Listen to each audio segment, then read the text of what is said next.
masuk Gerindra, idealismenya apa waktu itu? Saya tertarik karena Gerindra menawarkan bahwa dia cari dari seluruh Indonesia. Mereka yakin bahwa rakyat itu sudah kehilangan kepercayaan kepada politisi.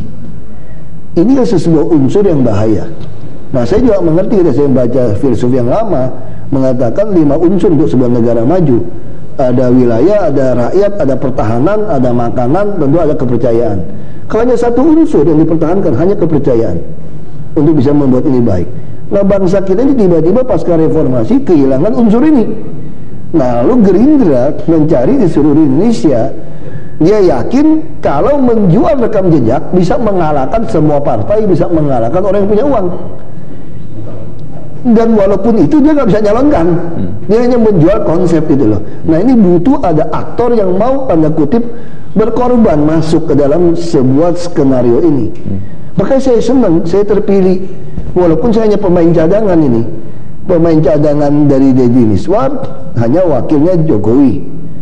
Tapi saya senang, makanya saya berani korbankan kursi DPR RI. Sama hari ini saya hanya membuktikan kepada tuduhan lawan politik saya bahwa Ahok seorang yang ambisius. Ini membuktikan kalau saya ambisius, saya baik-baik dulu jadi bupati 10 tahun, udah mau 50 jadi gubernur 10 tahun lagi. Saya enggak, saya lagi berbicara kita ini punya batas waktu. Tahun depan sudah akan memasuki perdagangan bebas Asia Tenggara. 2025 kita akan mulai masuk ke bonus demografi. 2028 itu ada puncak bonus demografi. Jadi bangsa kita ini ada batasan loh. Kamu nggak bisa terus main membuat rakyat ini tidak makan. Makanya saya dikejar waktu. Lalu orang bilang kamu suka politik. Saya bilang sama lawan politik saya, kalau Anda berani tidak nyolong bekerja untuk rakyat, saya berhenti jadi politisi. Baik. Itu aja masalahnya. Masalahnya itu cuma perkaya diri, ya mohon maaf saja.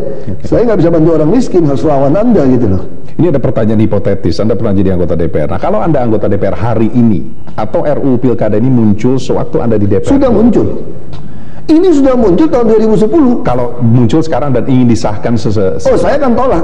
Anda akan mundur dari DPR? Tolak, dipecat aja ditolak. Keluar dari saya nggak akan mundur karena saya dipilih langsung oleh rakyat. Saya tunggu sampai dipecat. Itu statement saya waktu di Komisi 2. Ini komisi saya nih waktu bahas ini. Saya di Komisi 2 nggak pernah pindah. Ini kalau orang bilang komisi air mata, orang nggak suka komisi politik.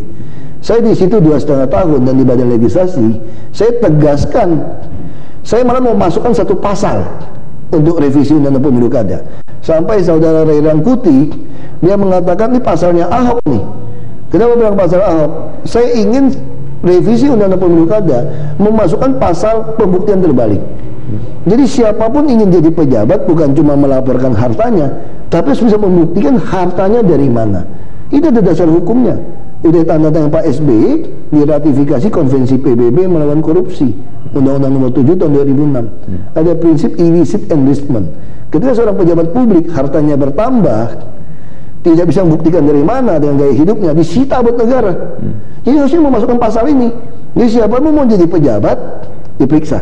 Kalau kamu tidak mau, ya sudah, kamu nikmatin. Itu rekonsiliasi nasional.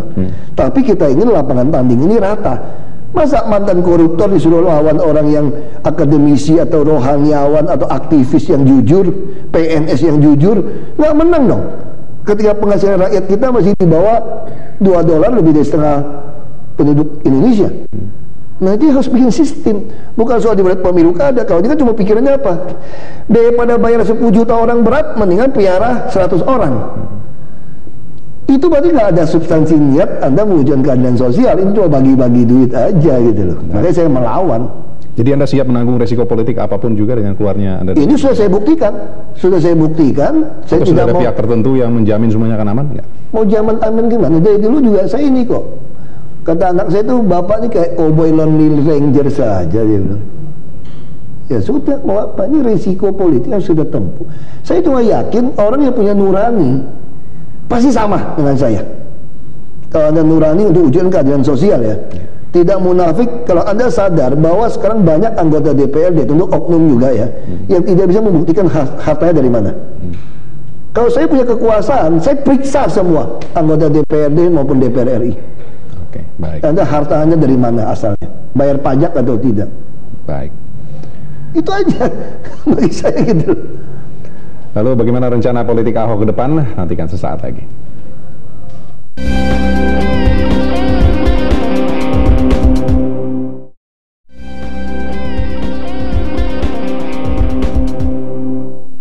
kasih Anda masih bersama kami, kembali berbincang-bincang dengan Pak Ahok pasca pengunduran dirinya dari Partai Gerindra. Saya bacakan ya, saya rekap dari berita-berita yang ada, tanggapan reaksi dari Partai Gerindra pasca mereka menerima surat pengunduran diri. Ada Gerindra DKI, Ahok jangan sok jago dan sok hebat. M. Taufik, prestasi apa? Ahok ngomong doang. M. Taufik, Gerindra hebat karena Prabowo, bukan Ahok. Taufik tantang Ahok sekalian pindah ke warga negaraan. Ketua DPP Gerindra sebut Ahok seperti malin kundang. Dan masih banyak lagi yang lain. Apa tanggapan Anda? Pertama, kalau suruh pindah warga negara, itu sama sekali orang nggak ngerti konstitusi. Harusnya dia nggak boleh jadi anggota DPRD, apalagi jadi wakil ketua DPRD DKI. Anda tidak berhak mencabut hak warga negara orang. Atau Anda rasis. Pikiran Anda seperti itu pertama.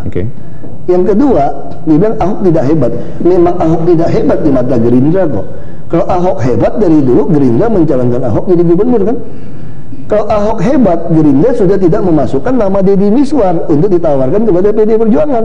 Atau mencalonkan Ahok sebagai capres mungkin? Iya. Makanya kan Ahok kan tidak hebat memang. Apalagi capres jadi gubernur aja, Gerindra nggak yakin saya menjadi gubernur kok. Nah hari ini saya bisa jadi gubernur, itu mah ketiban pulung aja kata orang Jawa. Karena ikut Jokowi, yang hebat mah Jokowi bukan Ahok. Nah ya sudah, kalau Ahok nggak hebat, nggak usah ribut gitu loh. Ya 3 tahun ini kita jalanin aja gitu kan. Nanti kan Ahok akan ketemu dengan anda yang wakil pimpinan Dewan di DPRD. Ya silakan aja kita tunjukkan siapa yang punya nurani, siapa nggak punya nurani gitu loh. Ya kan saya bukan jagoan, yang jagoan kan di film kungfu. Karena kan dijulukan si Pitung gitu kan. Tapi film yang jagoan gitu. Tapi Anda hanya pamit sama Pak Hasim ya? Nggak ada rencana pamit sama Pak Prabowo? Nah, saya udah minta waktu sama Pak Hasim untuk ketemu Pak Prabowo. Tapi belum ada respon? Ini udah minta waktu sama Pak Hasim. Pak Hasim akan aturin. Beliau lagi ke luar negeri atau keluar kota gitu loh. Kalau Anda memandang sosok seorang Prabowo Subianto, bagaimana sih sosok seorang Prabowo di mata Anda? Ya saya sebetulnya tidak terlalu kenal secara pribadi ya. Karena kita ketemu tuh, yang betul-betul ketemu ngomong makan berdua itu tidak lebih dari 5 kali ya saya kira. Sekitar 5 kali aja saya kira ketemu beliau seperti itu. Itu pun ngomong rame-rame. Yang lain ketemu cuma lihat beliau datang seperti itu. Jadi ya saya juga nggak pernah komunikasi telepon, yang sering komunikasi SMS sama dia hanya dengan Pak Hasim saya. Atau lewat Oni, Pak Oni ketua fraksi Gerindra dulu. Lalu apa sih sebenarnya? Kenapa sih dulu tertarik masuk Gerindra? Idealismenya apa waktu itu? Saya tertarik karena Gerindra menawarkan bahwa dia cari dari seluruh Indonesia. Mereka yakin bahwa rakyat itu sudah kehilangan kepercayaan kepada politisi. Ini kan sebuah unsur yang bahaya. Nah saya juga mengerti, ketika saya baca filsuf yang lama, mengatakan 5 unsur untuk sebuah negara maju. Ada wilayah, ada rakyat, ada pertahanan, ada makanan, tentu ada kepercayaan. Kalau hanya satu unsur yang dipertahankan, hanya kepercayaan untuk bisa membuat ini baik. Nah bangsa kita ini tiba-tiba pasca reformasi kehilangan unsur ini. Nah lalu Gerindra mencari di seluruh Indonesia. Dia yakin kalau menjual rekam jejak bisa mengalahkan semua partai, bisa mengalahkan orang yang punya uang. Dan walaupun itu dia nggak bisa nyalonkan, dia hanya menjual konsep itu loh. Nah ini butuh ada aktor yang mau tanda kutip berkorban masuk ke dalam sebuah skenario ini. Makanya saya senang, saya terpilih walaupun saya hanya pemain cadangan ini, pemain cadangan dari Deddy Miswar, hanya wakilnya Jokowi. Tapi saya senang, makanya saya berani korbankan kursi DPR RI. Sama hari ini saya hanya membuktikan kepada tuduhan lawan politik saya bahwa Ahok seorang yang ambisius. Ini membuktikan kalau saya ambisius, saya baik-baik terus jadi bupati 10 tahun, udah mau 50 jadi gubernur 10 tahun lagi. Saya enggak, saya lagi berbicara kita ini punya batas waktu. Tahun depan sudah akan memasuki perdagangan bebas Asia Tenggara. 2025 kita akan mulai masuk ke bonus demografi. 2028 itu ada puncak bonus demografi. Jadi bangsa kita ini ada batasan loh. Kamu nggak bisa terus main membuat rakyat ini tidak makan. Makanya saya dikejar waktu. Lalu orang bilang kamu suka politik. Saya bilang sama lawan politik saya, kalau Anda berani tidak nyolong bekerja untuk rakyat, saya berhenti jadi politisi. Itu aja masalahnya. Masalahnya itu cuma perkaya diri ya. Mohon maaf saja. Saya nggak bisa bantu orang miskin, harus lawan Anda gitu loh. Ini ada pertanyaan hipotetis. Anda pernah jadi anggota DPR. Nah kalau Anda anggota DPR hari ini atau RUU Pilkada ini muncul sewaktu Anda di DPR? Sudah muncul. Ini sudah muncul tahun 2010. Kalau muncul sekarang dan ingin disahkan saya akan tolak. Anda akan mundur dari DPR? Tolak, dipecat aja ditolak. Keluar dari saya nggak akan mundur karena saya dipilih langsung oleh rakyat. Saya tunggu sampai dipecat. Itu statement saya waktu di Komisi 2. Ini komisi saya nih waktu bahas ini. Saya di Komisi 2 nggak pernah pindah. Ini orang bilang komisi air mata, orang nggak suka komisi politik.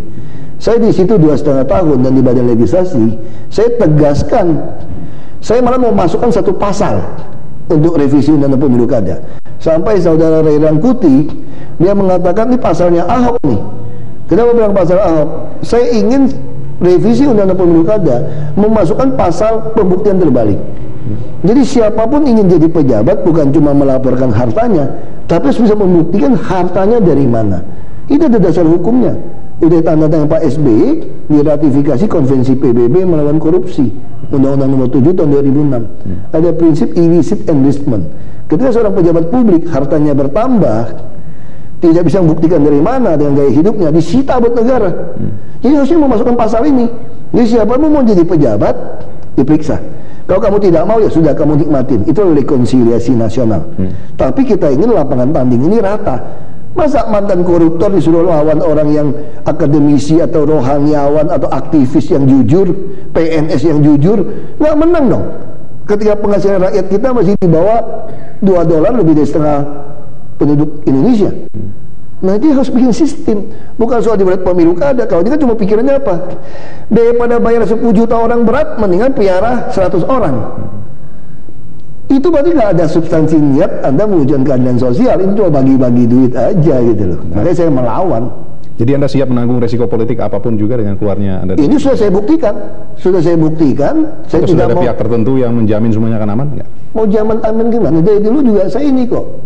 Kata anak saya tuh, bapak ini kayak cowboy lonely ranger saja, dia bilang. Ya sudah, mau apa? Ini risiko politik yang sudah tempuh. Saya cuma yakin orang yang punya nurani pasti sama dengan saya.